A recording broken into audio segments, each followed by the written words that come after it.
Hello everybody, welcome back by a new video, and today I want to rant a bit about LED streetlights, because I'm seeing more and more examples of LED streetlights failing or just after a few years just looking absolutely horrific. And I want to show people the other side of LED streetlights, because I mean, they're in a way they are right. They are saying that LED streetlights are the future and that they are always very high quality. LEDs last very long. But I feel like slowly as time goes on, those quotes are slowly falling apart. So I first want to show you guys a little clip that I recorded on a highway, which were LEDs that were installed in 2016.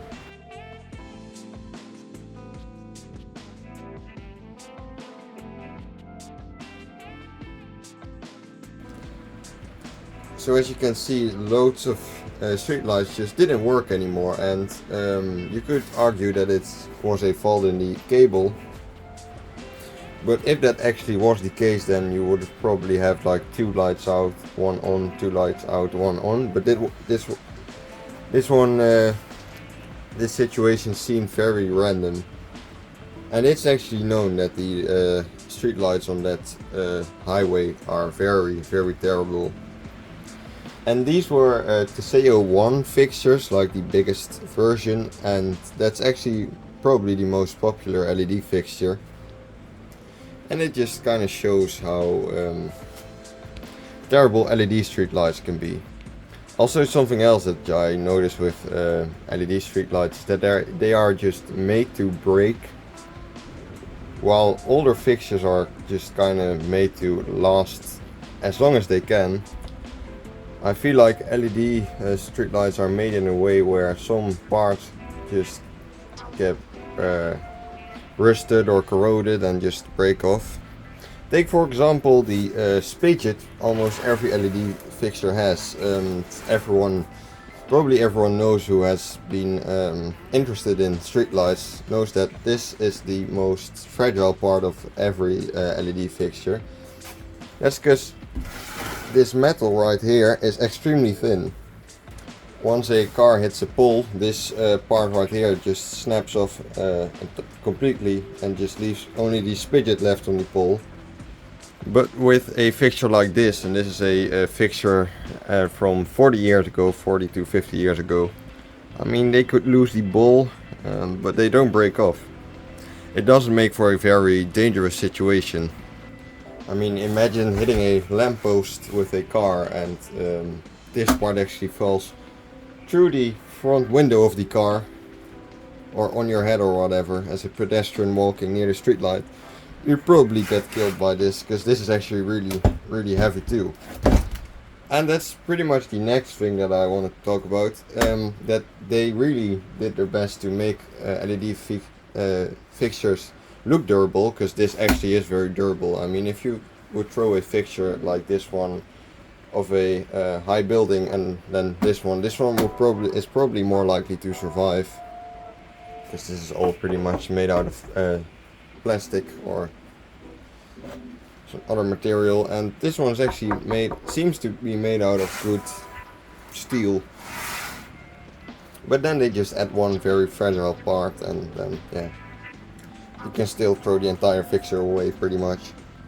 And the next thing is actually fixtures with water damage. There's a very big difference between LED fixtures with water damage and every other fixture with some water damage. So let's imagine this fixture again, and the canopy right here flies off the fixture. I've seen many examples of those fixtures still just working for several years. And that's pretty much because the fixture is constructed in a way more smart way, and also the ballast is constructed in a way more smart way. So this is a 26 watt low pressure sodium ballast, and as you can see, I mean, water just can't enter the ballast. The parts that could actually like get very damaged from water. This is just very tight, very durable material.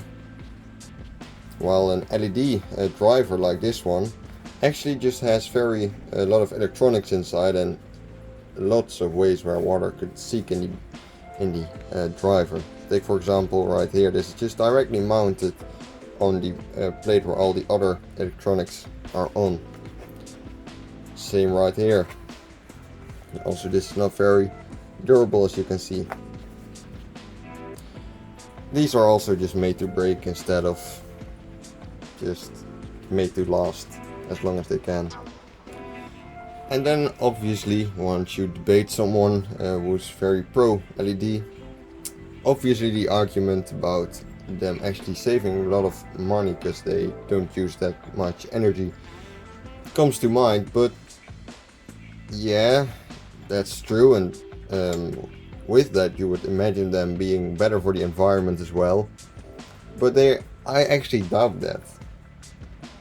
All of these fixtures right here came just from the street, and some, especially these and pretty much all of them, can be like 50 to 60 years old.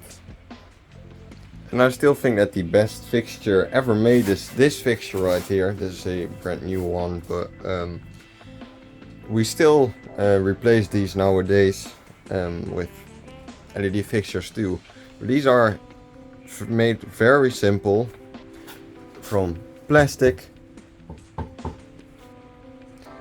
and from aluminum, or how you pronounce that, and obviously with a ballast that's made from mostly steel, and also some very, I have to admit that the ballast that they use for these fixtures are made from very bad materials.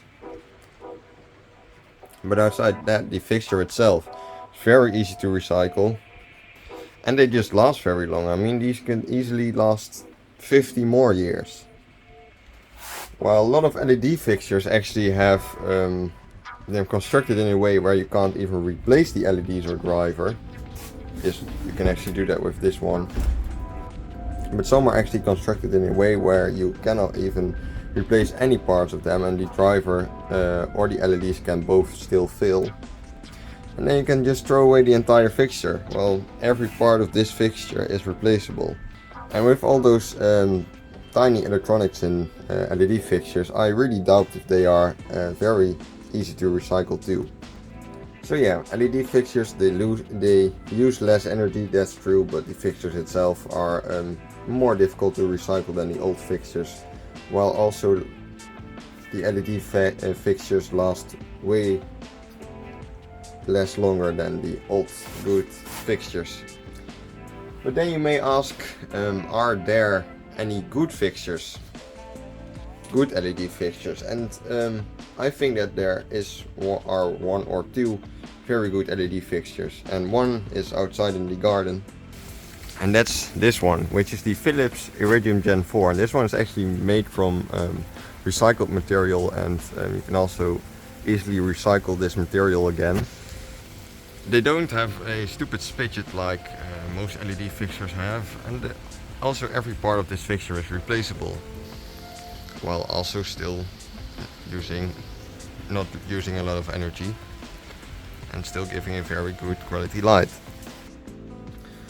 So my advice to anyone who wants to make the change to LED, I just recommend really taking a good look at every LED fixture, taking a look at if it has replaceable parts, if it doesn't have a stupid spigot, or it's just a very durable fixture.